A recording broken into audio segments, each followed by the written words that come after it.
Yes, yes. Unbelievable what's going on in the studio. Jackson Burkett just said, "Beat it, Rock," to Matt Rocchio. Unbelievable. Well, he's lingering. What's wrong with that? His show is from 7 to 10. So when 10 o'clock comes around, feel free to see yourself out. Unbelievable what's going on. I don't like it.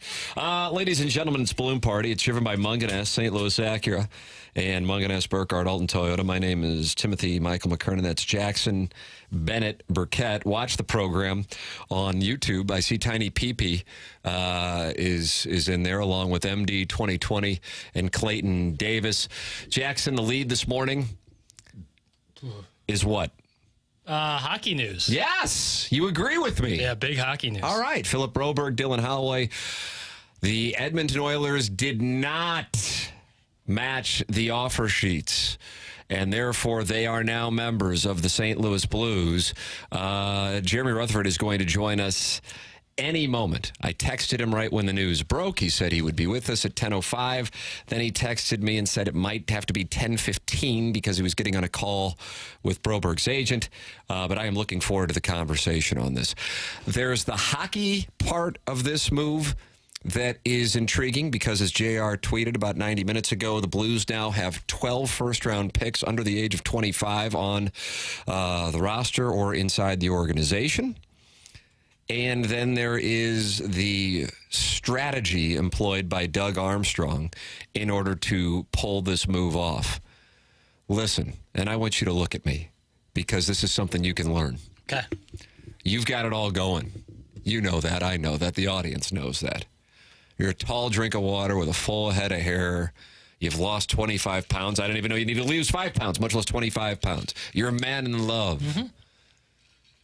But the one thing that you're lacking is to be a killer.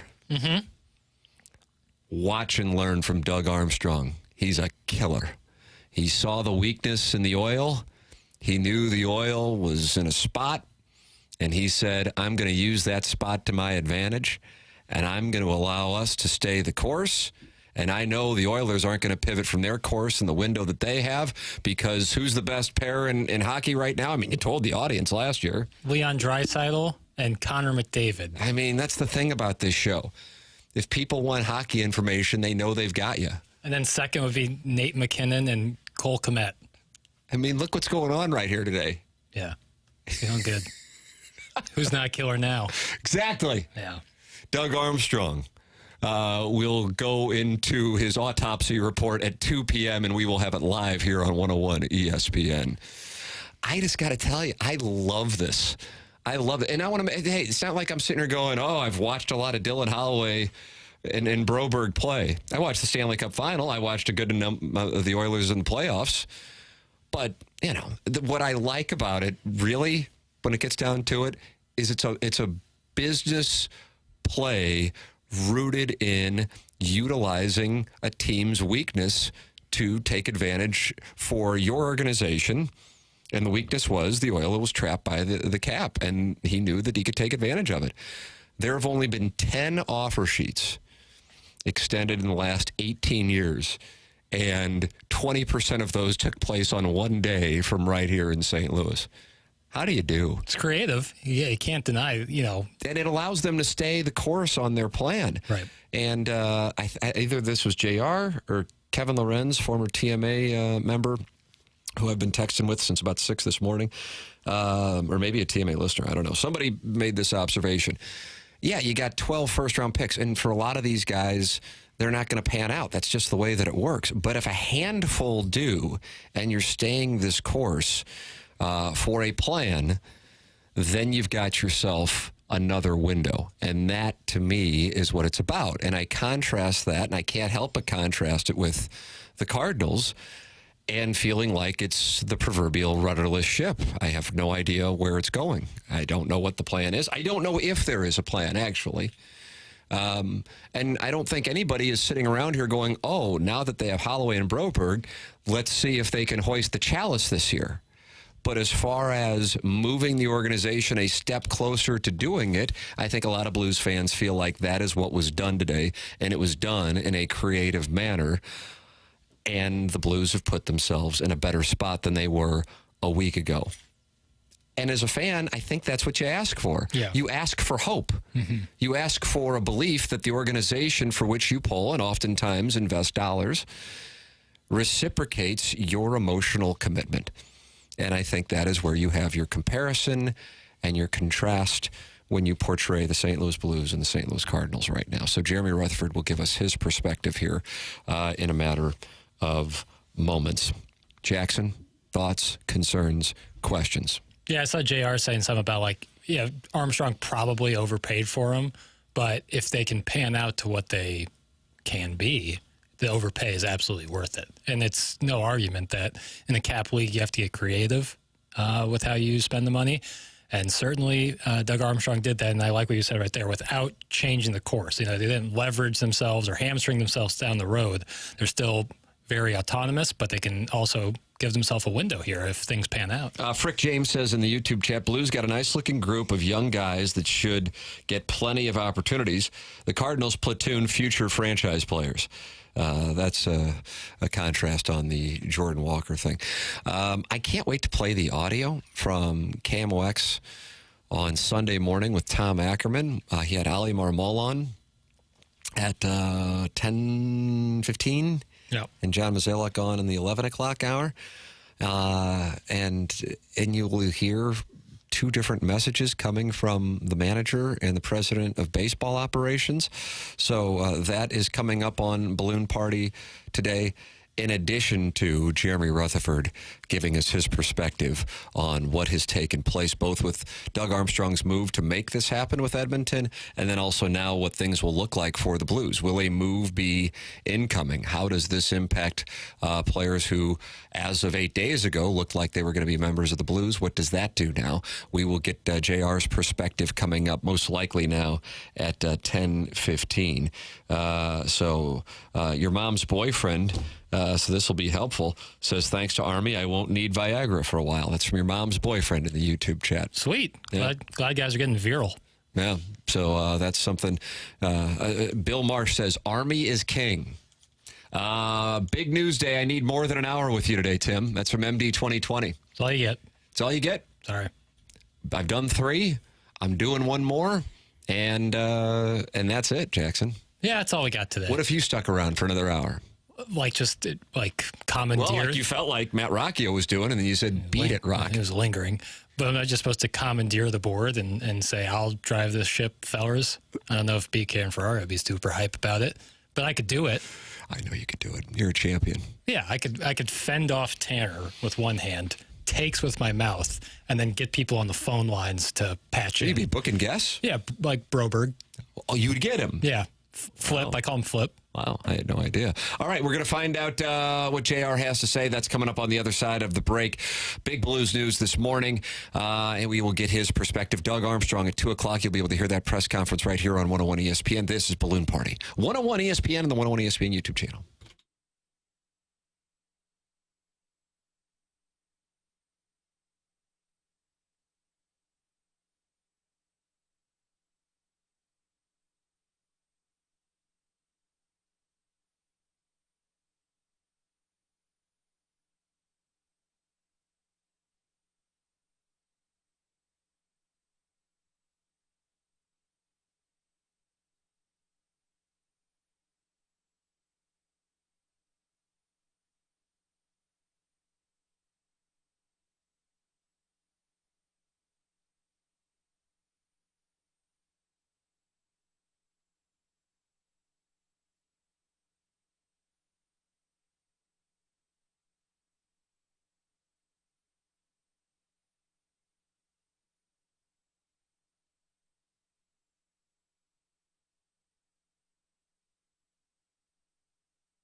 Welcome back. 101 ESPN. Tim McKernan, Jackson Burkett with you. The show is called Balloon Party. It's presented to you by Munganess, St. Louis Acura, Munganess, Burkhardt, Alton, Toyota. All right, some news and notes here for you, Jackson. Doug Armstrong is going to be handling a press conference at 2 p.m. 101 ESPN will carry it live. So put that in your phone to make sure you have a reminder to listen at 2 p.m. For Doug Armstrong's press conference. Broberg is going to do a press conference, and we're going to carry that live as well. And that's at 10:45. So that is coming up here in less than a half hour. And Jeremy Rutherford joins us right now on 101 ESPN to talk about Edmonton not matching the offer sheet and the Blues now having two new members of their team from the defending Western Conference champions. JR, good morning.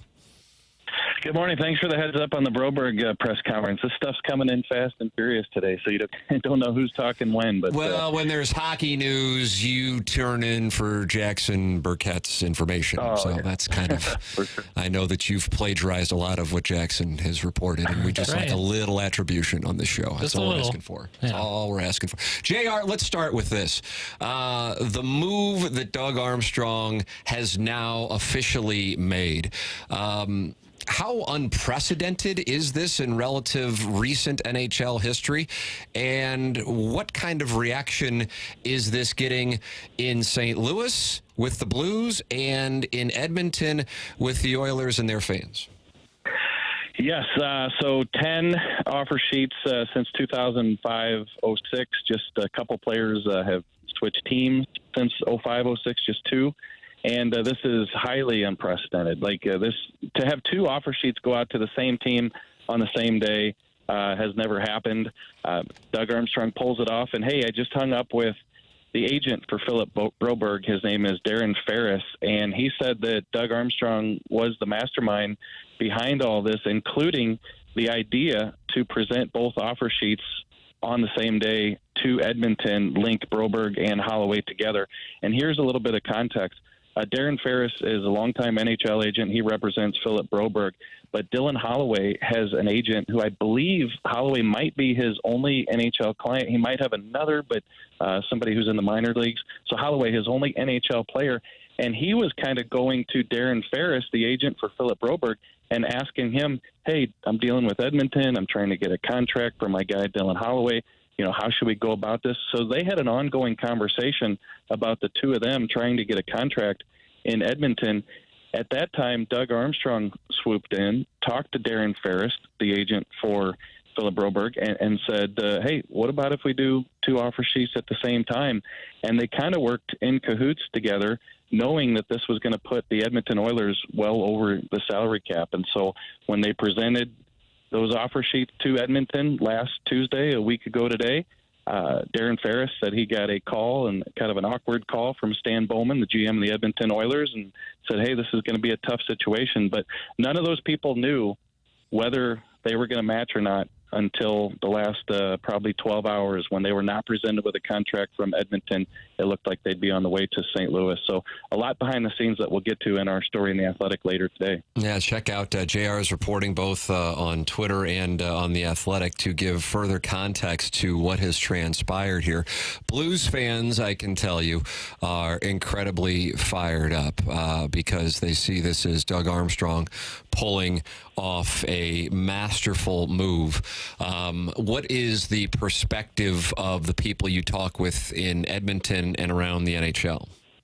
Well, I think for the past couple of days, I think there's been hope in Edmonton, listening to the media reports and also listening to the shows where the fans are kind of voicing their opinions, hoping that they would match one or both of these players. I think the sentiment in Edmonton, you hope that you can match Broberg because they believe that he's got a good future, but I think everybody there felt like the $4.58 million for him was a high overpay, and that matching him would be detrimental to what Edmonton is going to try to do in the future, re-signing first Draisaitl and then also McDavid. But I think if you look at it from the Blues perspective, and I tweeted this today, yes, you overpay, but it's all about the projection. And Darren Ferris, again, the agent for Broberg, said that a second ago.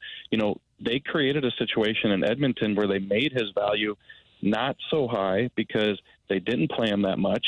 They played him on the right side when he's a natural left defenseman. They sent him to the minor leagues. The coaches weren't playing him a ton, and therefore his value wasn't that great. But this is still a 23-year-old former first-round pick with a lot of high upside. So, yes, the Blues are probably overpaying a little bit, and that's what the Edmonton fans were talking about. But they certainly are going to miss Broberg, especially with that high ceiling he has moving forward, just being 23 years old. So for the Blues now that these guys are officially members of the team, what does that mean as far as moves that Doug Armstrong and the organization may want to or need to make with regard to having some quote-unquote extra players? Yeah, so they do. They really do. Because you look at it, Tim, you're talking 14 one-way contracts at forward, and that doesn't include Jake Neighbors, who, just a couple years into the league still is on his entry-level deal. So even though he's not going to be sent to the minor leagues, he still has a contract where he's paid a lot less if he does go to the minors. There's 14 other players who are on one-way contracts. So if you do send them to the minors, you're still paying them the $775,000 or more in some cases to go to the minor leagues. On defense, you're looking at 10 one-way contracts. Now, that includes Torrey Krug, who, we'll hear about a reevaluation in training camp, could be lost for the season. We'll see. But 10 one-way contracts. So if you keep, let's say, 7, maybe you keep 8, you're still sending 2, maybe 3 guys down to the minor leagues and paying them that NHL salary to stick around. So the Blues aren't opposed to that. They've done that in the past under Doug Armstrong, guys making the minimum, but they're playing in the minors. But it could lead to a trade. And I'm not going to say this is any sort of headline-making trade. If they were to move a Scott Pernovich now that they've got a lot of depth on defense, maybe that's something that they look into, or, maybe they move one of those depth forwards. But I think bottom line, this was a deal that Doug Armstrong had to make, because you're not talking about players that are going to be fill-ins for a couple years, or players who are going to get you through the retool, and then they may not be here in 3 years when you're ready to be competitive again. These players in Broberg and Holloway, 23, 22 years old, first-round picks, like I said, they're a part of this foundation moving forward. These are the players that Doug Armstrong identified and said, I want them to be part of this thing moving forward. And obviously he went to an extreme measure to get them, but it was a wonderful way to do it. He got what he wanted, and now these guys are going to be a part of it for a long time. Do you think this will have an impact on the other side of things with younger players who may have thought they would be likely to be a part of the roster at the start of the season and maybe on the outside looking in, specifically a guy like Dvorsky? Yeah, I think this could have an effect on them, but I think it was going to have an effect on them, prior to these two players, Broberg and Holloway, come in, because you already had the big numbers at forward and the big numbers on defense. Mm-hmm. Dvorsky's only going to make this team if he just, you get to camp and he's just wowing everybody, and they can't send him to the minor leagues just because he's playing so well. Now, he can play in the minors. Don't get me wrong. He doesn't have to go back to junior. He can play in the minors. But a guy like Dvorsky, I really think they wanted to bring him along slowly. If he impresses and he puts himself on the team, great. But I think the Blues have enough, even before these two players come in with the offer sheets, that they can send them to the minors, and they're going to like what they have here in St. Louis. But for guys like Bolduc and Dean, it was already going to be a challenge to make the team without Holloway. Now it's going to be that much tougher. And same on defense when you talk about playing time for a Pernovich or a Tucker. I think we can all envision Matthew Kessel being here, but Pierre-Olivier Joseph, there's guys on that blue line that might start the year in the American Hockey League now as a result of this move here today. I see one of the YouTube commenters during the program in our conversation, JR, said, I haven't been this excited in the Blues in a couple of years. I cannot wait. There really is a great deal of enthusiasm, and I think I'm trying to think of the right word.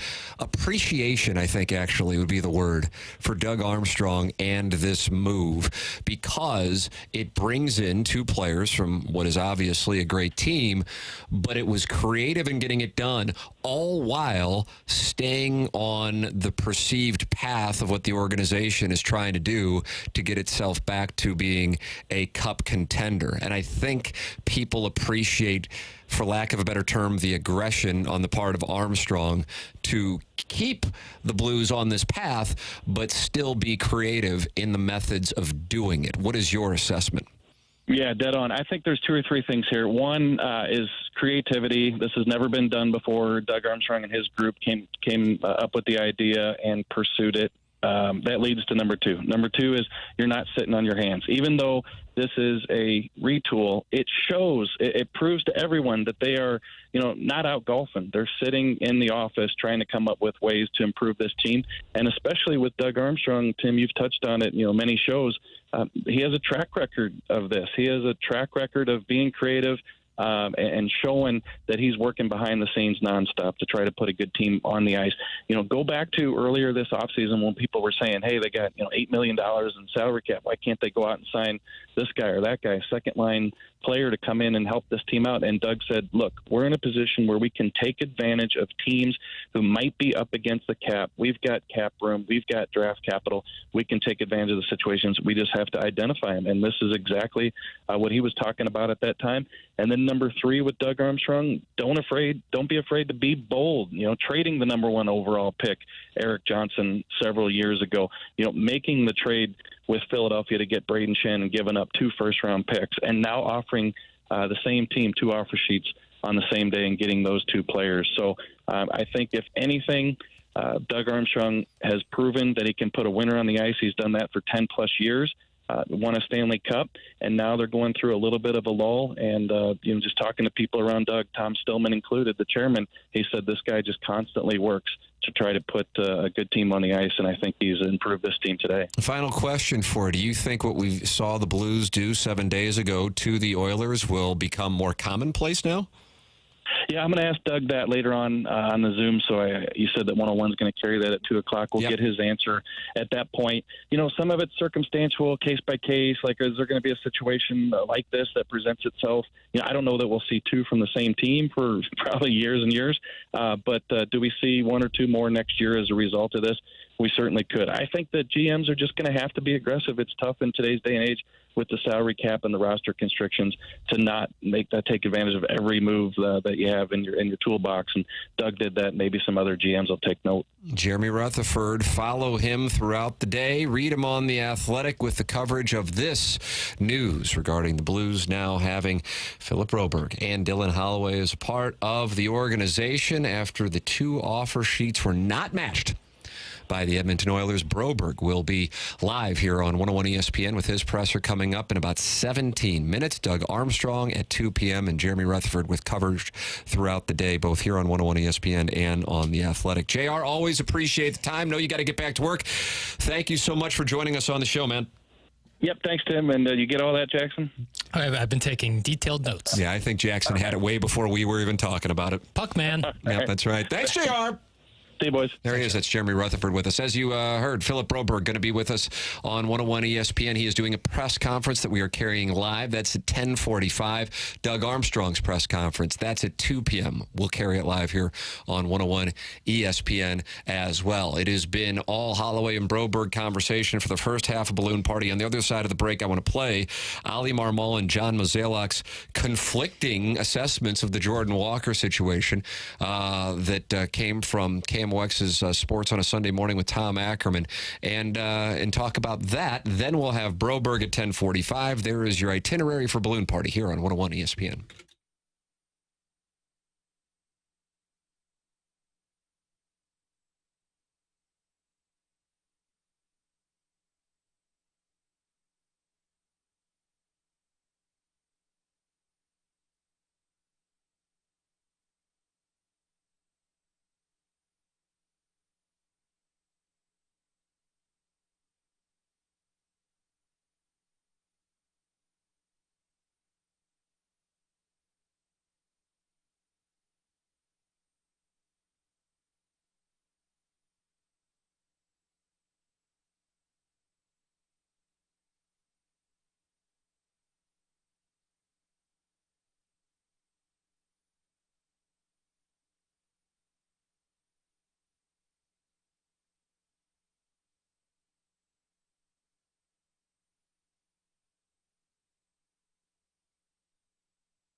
This is Action Jackson with a SportsCenter update driven by Johnny Londoff Chevrolet and Johnny Londoff Autoplex. Cardinals were off yesterday. They take on the Brewers tonight. 6:45 p.m. is your first pitch. And as I'm sure you've heard, Philip Broberg and Dylan Holloway are heading to the Blues after the Oilers failed to match the offer sheets made by Doug Armstrong last week. You will hear Army on 101 ESPN at 2 p.m. Central. You can hear Philip Broberg at 10:45 for his press conference. All coming up today on 101 ESPN. That was their SportsCenter update driven by Johnny Londoff Chevrolet and Johnny Londoff Autoplex. See them at londoff.com. Chevy, together we drive. Are you kidding me?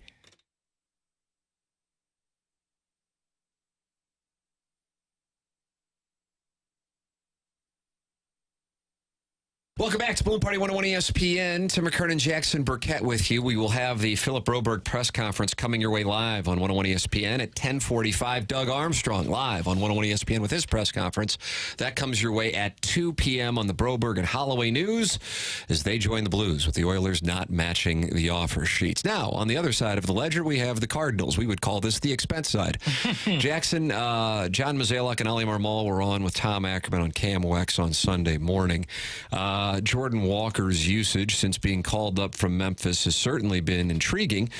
Considering how hot he was, I thought, that he would be playing every day, but as it turns out, he's in a platoon role. Ali Marmol was the first guest. Here is what he had to say, explaining his perspective on Walker's usage. Then you'll hear John Mozeliak's perspective, and you'll notice that they are different. Take a listen. Here's Ali Marmol, courtesy of KMOX. It was out of need, Ali. You wanted him to be up because you lacked more batters who could face left-handed pitching?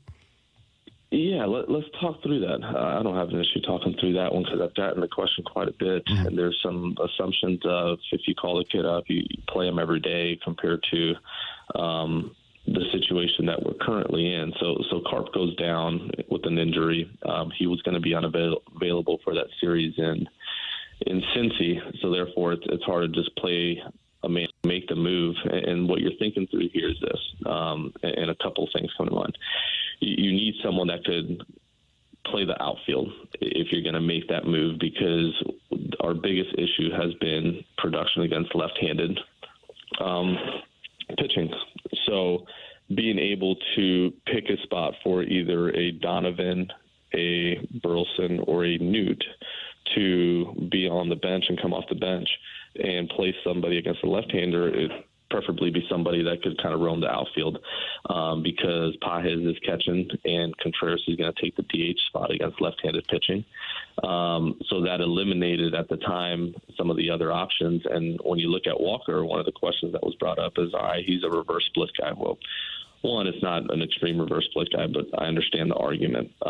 The better question isn't that he hits right-handers better than he hits left-handers as much as does he hit left-handers better than our left-handers hit left-handers? And the answer to that is 100% yes. And then the next question you need to ask yourself is, does he hit right-handers better than our left-handers hit right-handers? And Burleson's done a nice job. Donnie's done a nice job. Newt's in a little bit of a funk, and he's working on getting back on track. But our need was for someone to come in and help against left-handed pitching.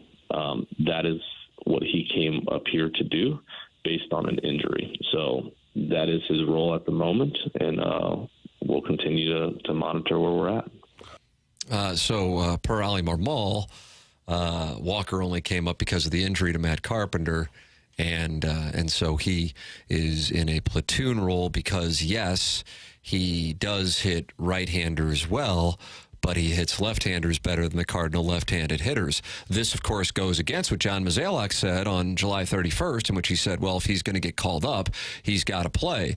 Listen carefully to John Mozeliak, who joined Tom Ackerman in the next hour on Sunday morning, and his thoughts on Jordan Walker and playing time. Jordan Walker move up was interesting. Facing lefties was really the assignment there, wasn't it? That was what I understood, is that you wanted him to come up because you had a need there. I talked to Ollie about that actually last hour. Yeah, I think a couple things. One, he was definitely swinging the bat well, and in terms of my philosophy, in terms of how you think about young players, they really do need to be playing. So, ultimately we just have to look at what the schedule looks like, who we're facing, and map out a plan. And if we're not going to find everyday at-bats for them, then we may have to rethink that. But right there. If we're not going to find everyday at-bats for him, we may need to rethink that. He is saying something that goes against what his manager just said. Candidly, and I gather I was wrong, I was under the impression, I think many of you may have been as well, but I can only speak for myself, that John Mozeliak and the Cardinal front office played a role in how the lineup would be shaped every day. See Billy Beane, Brad Pitt talking it over with Art Howe, Philip Seymour Hoffman. May he rest in peace. Need Hattie in there. Yeah. Well, I guess Ollie Marmol actually is operating with his own premise, and his premise is, no, he's not going to start against right-handed hitters because our left-handers are better. Keep an eye on this. Keep a real close eye on this. My theory, this is all I got. This is a theory, 100% theory. Ollie Marmol's going, I might lose my job, so I'm going to do whatever I think is best to win now, because if I don't, I'm going to get fired. So you might want him to play every day. I don't think the right thing is for him to play every day. Might be better for his development. That's not what I'm here for. I got 40 more games left to save my job. That's what I think that's about, because that was a totally different message said an hour apart by the president of baseball operations and the Cardinal manager. Your thoughts, 314-399-9646, Air Comfort Service text line. On the other side of the break, Philip Broberg will talk about joining the St. Louis Blues, his press conference carried live, coming up on 101 ESPN.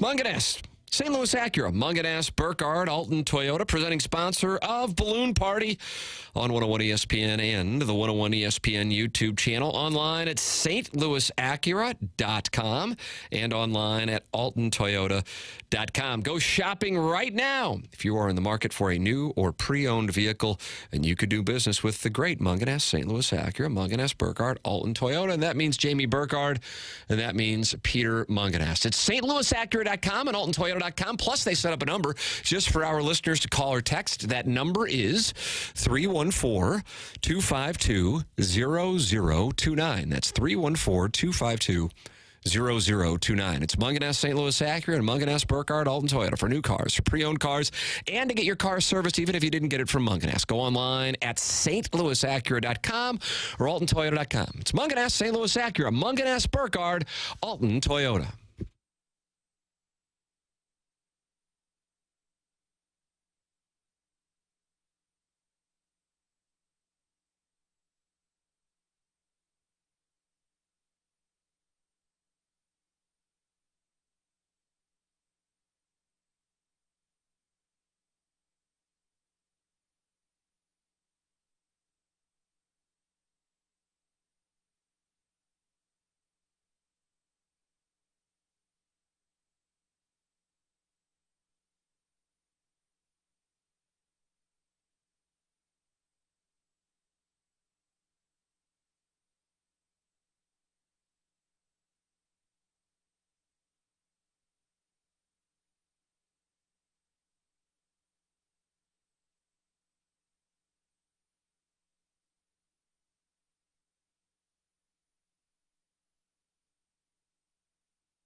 Welcome back.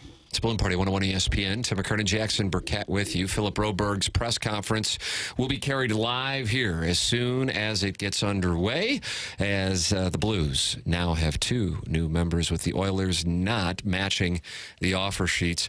And you will also hear Doug Armstrong's press conference coming up at 2 p.m. on 101 ESPN. You'll hear that live as well. So watch on the 101 ESPN YouTube channel or stream on the 101 ESPN app, or of course listen on 101 ESPN 101 FM, and you can hear at any moment Blues news on this development today, in addition to running parallel something that is very rare in St. Louis, and that is the Cardinals. A second-place team taking on the first-place team, and virtually no one monitoring it from a pennant race standpoint, Jackson. How rare is that? Extremely. We talked yesterday about how weird this time in St. Louis sports is, how kind of unprecedented it is, because if you want to go back to how bad the Cardinals have been, there was at least NFL in town.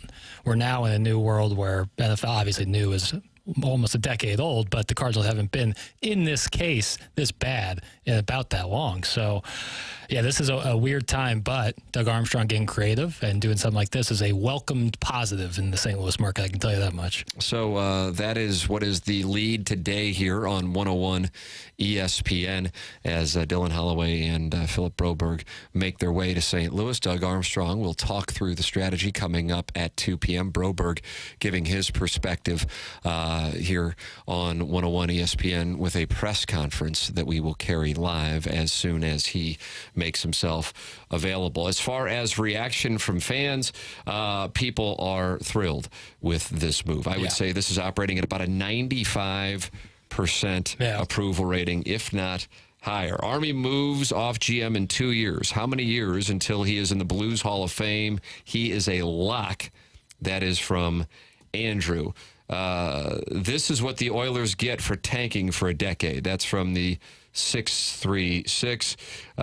Jackson, this might have been from you. Where are all the Doug Armstrong haters now? Yeah, I've been saying that for months. I said, faith in Army. We trust Army. You know, I didn't forget about 2019. Clearly, some of you did. Wow. Look at that. You think some of the audience members had forgotten about 2019. Well, yeah, that he's, you know, you can't keep a man like Doug Armstrong down. The Blues have a clear plan. They've been honest about it and are now aggressively executing. A masterclass by Doug, and love Steen learning from him. That is from the 314. The Oilers took Petro from us, so Army went back at them with a vengeance. That's Jackson, what about that? I mean, Alex Pietrangelo, you've been observing him in Edmonton for a few years. Yep. It's about time we got some restitution for that absolute fleecing. And it's in the case of Broberg and Holloway. Let's see. Rock and Jackson have a real beef. They can't hide it anymore. That's from the 636. I agree. I think it's time for you two to get in the squared circle. Oh, man. I don't think he's ever been in the fight either. You don't think Matt Rocchio's ever been in a fight? We play a game of Risk. Whoever takes over the world wins. Let's see what we got. Let's see.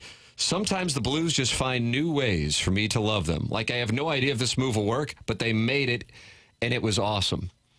And I think at the under, I mean, if we're all being honest, that's, I think, what this is about.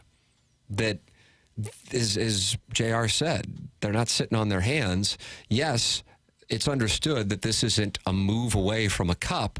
There's a process, but just because there's a process, you don't sit back and wait. Right. And you make a really creative, aggressive move to make it happen. Once again, as JR discussed and wrote about this morning on The Athletic, there have been a total of 10 offer sheets extended since 2006, and never had there been 2 extended to 2 players on the same team by one organization. So that is what the Blues did to force the Oilers' hand. And now, going forward, I would imagine you will see this used more often.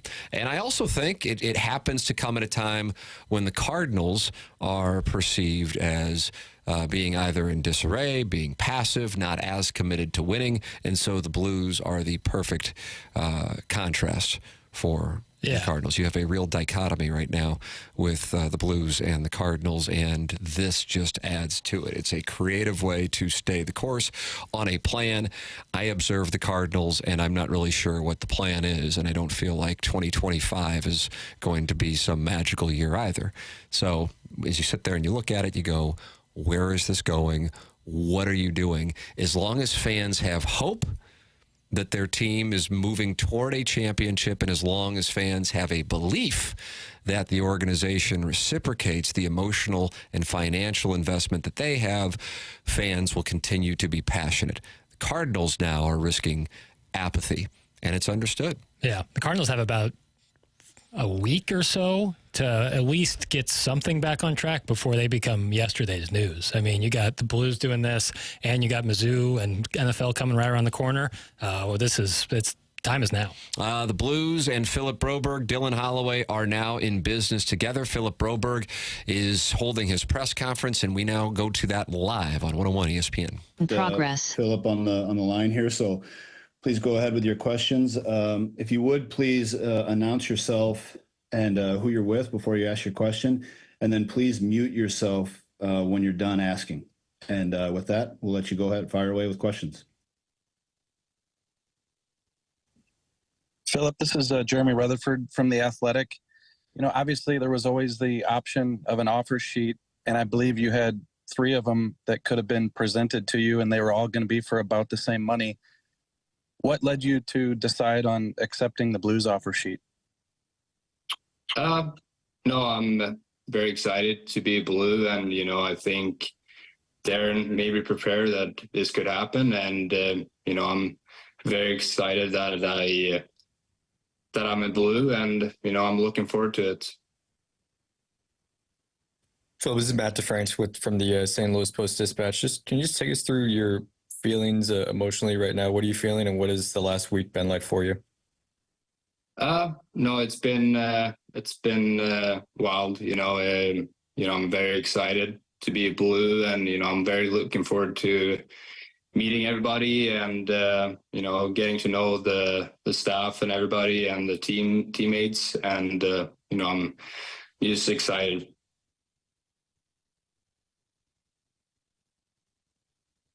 Were there some anxious moments, any that come to mind during the week as you waited to find out whether Edmonton would match or not? Could you take that question again? Sorry. Well, just the ups and downs of the week, I guess, not knowing if Edmonton would match your offer or not. What were your feelings like before the announcement today? Not much. You just try to, focus on stuff you can decide on. You can just focus on working out, getting prepared for the season. And, when it came out that I will be a St. Louis Blues, I was very excited, and, I'm looking forward to it.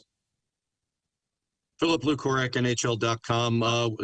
Was this a little easier process for you to go through, knowing that perhaps going to St. Louis, you may get more of an opportunity to play in the NHL?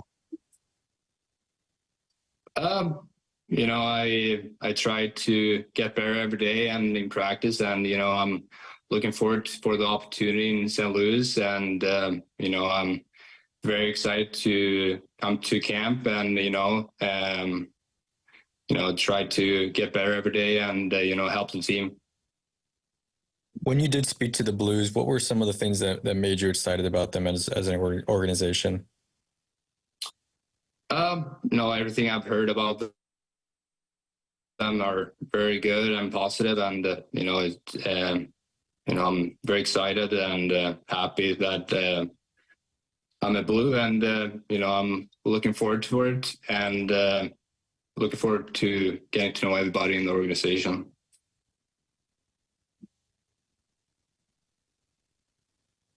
For you in the playoffs, how did you feel like you performed, and what kind of changed for you when you were playing in those games? It was very fun to play and, try to help the team. And, I just tried to, like I said, try to get better every day. And, I think I took step there in the playoff, and I like to continue that throughout next year and so on. What was the other question? Philip, the Blues have quite a Swedish influence, including GM in waiting Alexander Steen. How much are you aware of the Swedes that have played for the Blues, and especially of Steen? Yeah, I'm aware of it. Not super much, but I know some of the guys that play there, and they seem like very good people, and I know they like their time there. So I'm looking forward to getting to know them better. Philip, I think fans in St. Louis have heard about your skating and how well you played in the Stanley Cup playoffs, but what else can you tell fans about your style of play and what your ceiling is? Yeah, I see myself as a good skater, and I like to use my skating in my defending and to join the rush as well. I like to play with a lot of pace, but I like to help the team in any way I can, and I like to use my skating a lot.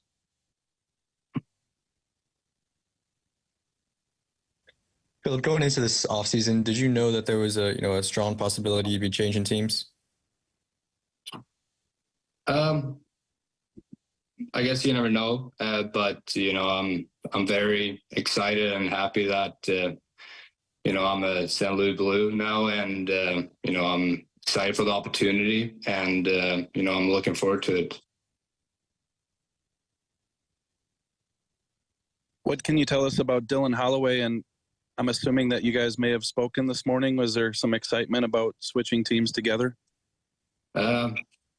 Yeah, Holtz is a great guy, and I've known him for a while now, and he's an awesome guy and a very good player. So, it's a lot of good things to say about him, and I'm very happy for Dylan too.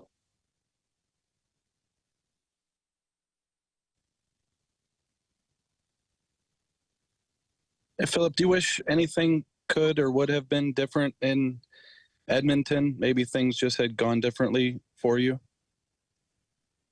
No, I have nothing bad to say about the fans at all. The fans in Edmonton are great, and I have nothing bad to say about teammates or nothing. I'm very happy about my time in Edmonton, and I'm looking forward for a new chapter in St. Louis.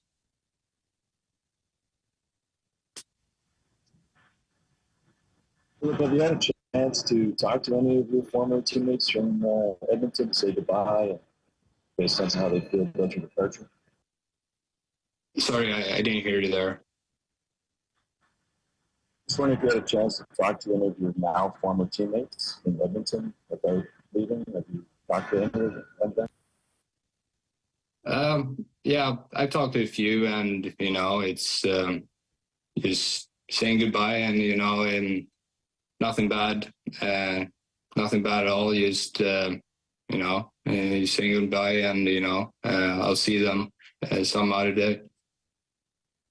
Philip, how soon are you going to get to St. Louis and start trying to get to know your new teammates and the team in general? I'm not sure yet. This is pretty new news to me as well. So I don't know, to be honest, yet. But I'm looking forward to getting to the city and getting to know everybody. Philip, between Bakersfield and Edmonton last year, where did you feel like your game took strides? I think I took steps in Bakersfield, and I started to play with a lot of confidence, and I like to believe I brought that in the end of the season and throughout the playoffs as well. So I would like to continue doing that next year as well.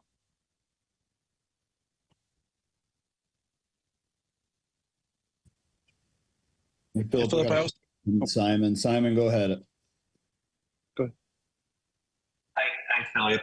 This is Simon Villaurent from La Presse in Montreal. I know you say you're excited about St. Louis and you have nothing bad to say against Edmonton, and it makes sense. But why did you want out of Edmonton? This is really unusual to see a guy your age accept an offer sheet and leave as an RFA. What were the reasons behind your decision to leave? In the end of the day, it's business, and I'm very excited for the opportunity here in St. Louis. I'm very thankful for the years in Edmonton as well, and for the teammates and coaches I had there. And I'm looking forward for a new chapter in St. Louis now. Okay, thanks.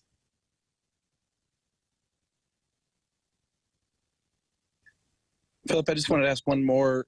You're leaving a team that played in the Stanley Cup final last year and has a chance to win a Stanley Cup soon.